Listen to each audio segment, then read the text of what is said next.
जगदीश प्रसाद की क्लास में सभी साथियों का स्वागत है। आज जो हम क्लास लगाने जा रहे हैं वो रस के अंगों पर लगाने जा रहे हैं, तो क्लास को ध्यान से लगाइए। इसमें से 1-2 प्रश्न आपके आ जाते हैं और ये टॉपिक ढंग से नहीं पढ़ता, उसका 1-2 प्रश्न गलत हो जाते हैं। तो रस के अंग, सबसे पहले बात करते हैं स्थायी भाव।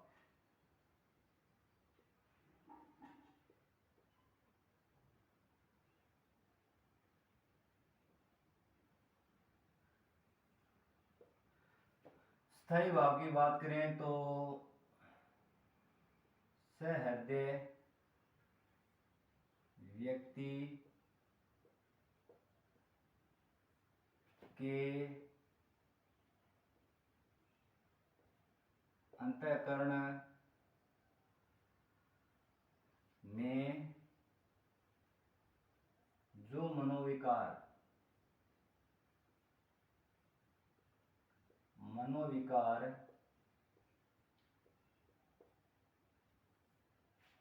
वासना के रूप में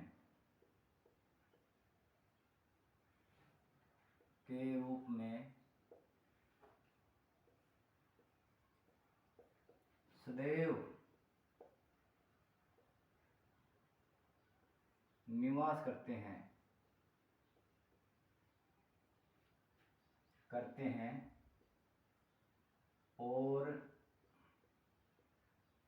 जिन्हें कोई विरोधी भाव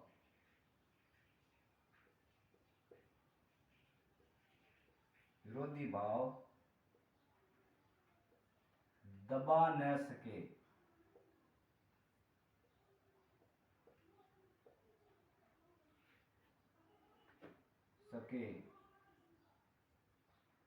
उसे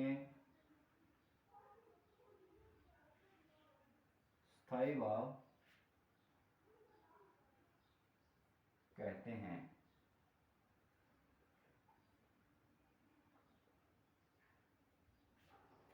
इसके बाद में और आता है दूसरा विभाव।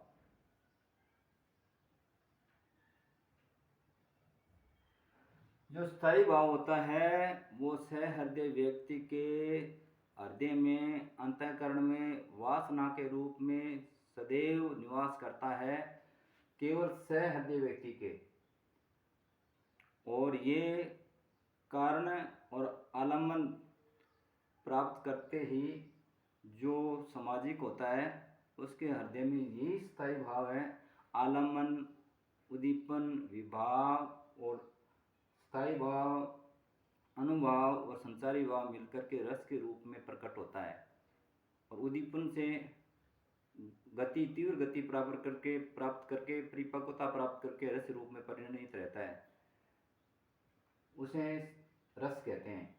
तो स्थायी भाव ही आगे चल करके रस के रूप में परिणत होता है, ऐसा विद्वान मानते हैं। और ये विभाव है, ये स्थायी भावों को जागृत करने वाले, स्थायी भावों को जागृत करने वाले कारण कहलाते हैं। ठीक है, ये कैसे? जब नाटक आदि में जो पात्र होते हैं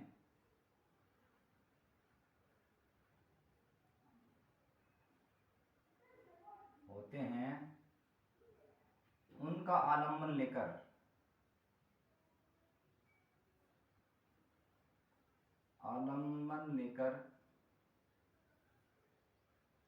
और उनकी चेष्टाओं से उद्दीपित होकर के और उनकी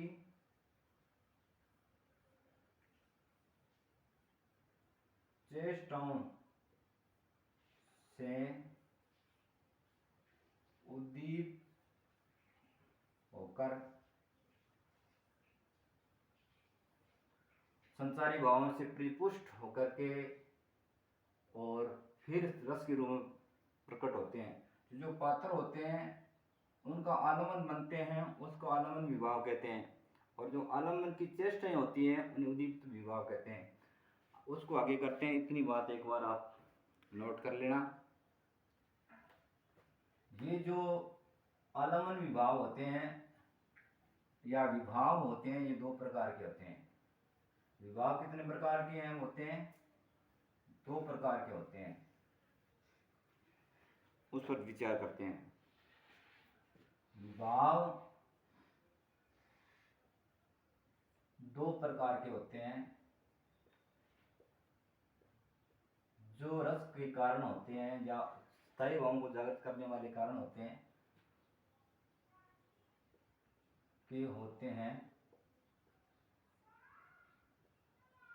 एक तो है आलम्बन।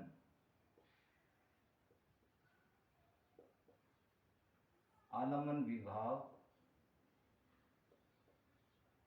दूसरा है उद्दीपन विभाव।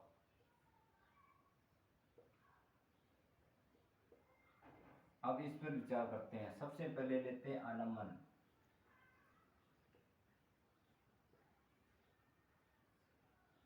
आलम्बन होते हैं, इसके विषय में कहते हैं कि नाटक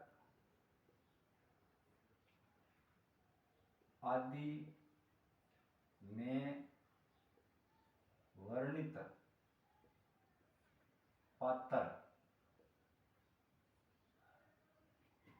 पात्रों का आलम्बन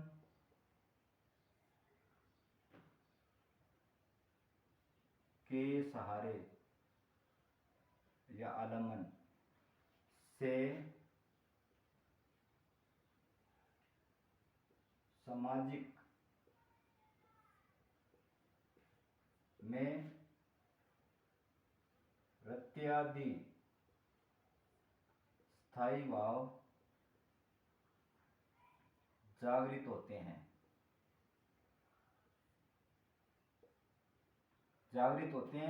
और दूसरा होता है उद्दीपन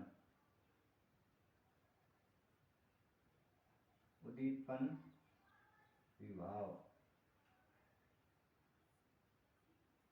जो उद्दीपन विभाव होते हैं ये आलम्बन की बाह्य चेष्टाएं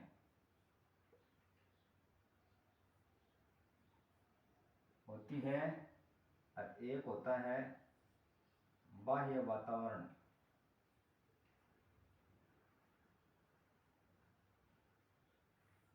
जो स्थायी भावों को या रस को परिपुष्ट करके उसमें तीव्रता ला करके समाधि को रस के आनंद का भोगी बनाता है। ठीक है, इतनी बात आपने समझ ली। आगे और करते हैं। हमने कर लिया स्थायी भाव विभाव कर लिया। अब करते हैं तीसरा अनुभाव। अनुभाव होते हैं ये कार्य होते हैं जो रस के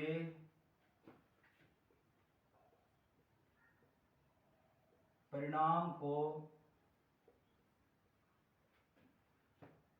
या रस के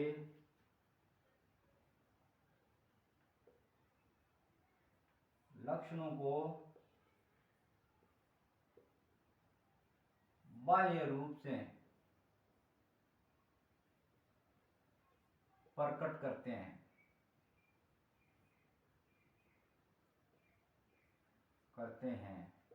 कैसे?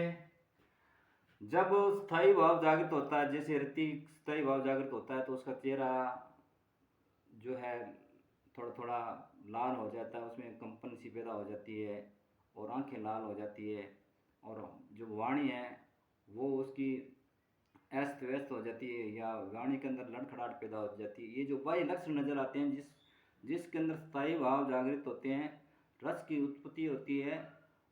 और उस जो जिस प्रकार का भी रस उत्पन्न होता है, जैसे क्रोध आ गया, क्रोध रस का उत्पन्न हो गया, तो क्रोध से हमारी आंखें लाल हो जाते हैं, भौहें फड़फड़ाने लग जाती है, बाहें जो फड़फड़ाने लग जाती है, हम वाणी जो उत्पन्न बोलने लग जाते हैं। ये जो बाह्य लक्षण नजर आते हैं, यही अनुभव कहलाते हैं। इन्हीं को अनुभव कहते हैं। रस के कार्य को अनुभव कहते हैं। ठीक है, प्रकट करते हैं उन्हें अनुभव कहते हैं। जो ये अनुभव होते हैं, ये 4 प्रकार के होते हैं। अनुभवों की संख्या कितनी होती है? 4 प्रकार की होती है। एक तो होती है दैहिक,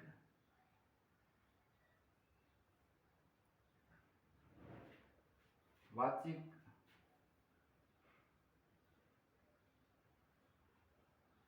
कायिक,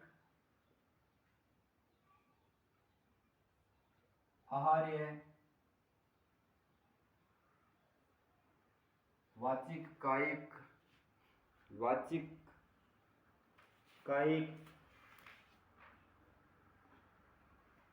आंगिक। कायिक के लो, आंगिक के लो,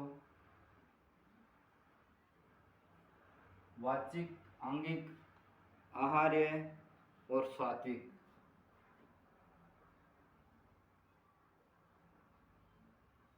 इनके अंदर ये 3 अनुभव जो होते हैं, ये बाह्य होते हैं, या इसको बाह्य तो सभी होते हैं, इसको बोलते हैं यतनज। यतनज ये कायिक, वाचिक, आंगिक, आहार्य। अच्छी वेशभूषा पहनना, अंगों के द्वारा प्रकट होना, वाणी के द्वारा प्रकट होना, ये यत्नज होते हैं। ये यत्न करने से प्राप्त होते हैं। लेकिन जो सात्विक होते हैं, ये अयत्नज बोला जाता है इसको, अयत्नज। न तो इनको प्रकट किया जा सकता है, न इनको दबाया जा सकता है। ये जब रस की स्थायी रूप प्राप्त करके रस रूप में परिणित होते हैं, तो ये हमारे आंतरिक होते हैं, आंतरिक सात्विक वृत्ति से प्राप्त प्रदान प्रकट होते हैं। उसे सात्विक अनुभव कहते हैं, जिसमें छल कपट का कोई भाव नहीं होता, जो सात्विक होते हैं। और ये जो 3 है, ये यत्न से प्राप्त प्रदान किया, वाणी से प्रकट किया जा सकता है, किसी के सामने अच्छी वाणी बोलकर किसी को प्रभावित किया जा सकता है, अंगों पर अपने अंग का संचालन करके किसको प्रभावित किया जा सकता है, या अंगों से जब वो जिसके लक्षण अंगों से नजर आते हैं या वाणी से नजर आते हैं, वाणी लड़खड़ाने लग जाती है, जोर जोर से बोलने लग जाती है, या वाणी चुप हो जाता है, तो वाणी से नजर आते हैं। आंगिक अंग संचालन से पता चल जाए, जब जिसमें जिस प्रकार के रस की उत्पत्ति होती है या स्थायी भावों के उत्पन्न होते हैं, उसके अंग उसी प्रकार के संचालन होने लग जाते हैं। जैसे प्रेम का स्थायी अंग रति का, अगर अंदर रति भाव जागृत हुआ है, तो उसके हाथों का, शरीर का जो संचालन है उस प्रकार से होता है। और अगर वीर भाव का क्रोध उत्पन्न होता है, तो क्रोध जैसे हमारे जो अंग है उनके लक्षण उसमें वैसे नजर आने लग जाते हैं। आर्य वेशभूषा से नजर आने लगते हैं। लेकिन सात्विक होते हैं, आंतरिक होते हैं, और अयत्नज होते हैं, ये अपने आप प्रकट होते हैं। ठीक है, अब करते हैं सात्विक।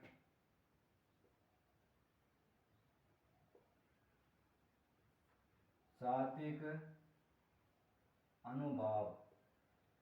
सात्विक अनुभाव की बात करें तो सात्विक अनुभाव होते हैं, ये 8 प्रकार के होते हैं। सात्विक अनुभावों के 8 भेद हैं। सात्विक अनुभवों के 8 भेद हैं, जो इस प्रकार से हैं। स्तंभ, स्वेद, स्तंभ,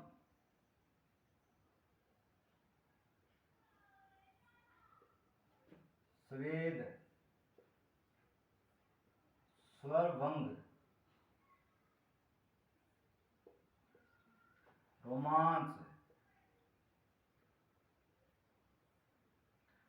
स्तंभ, स्वेद, स्वरभंग, रोमांच, वेपथु, वेवर्ण्य, वेपथु,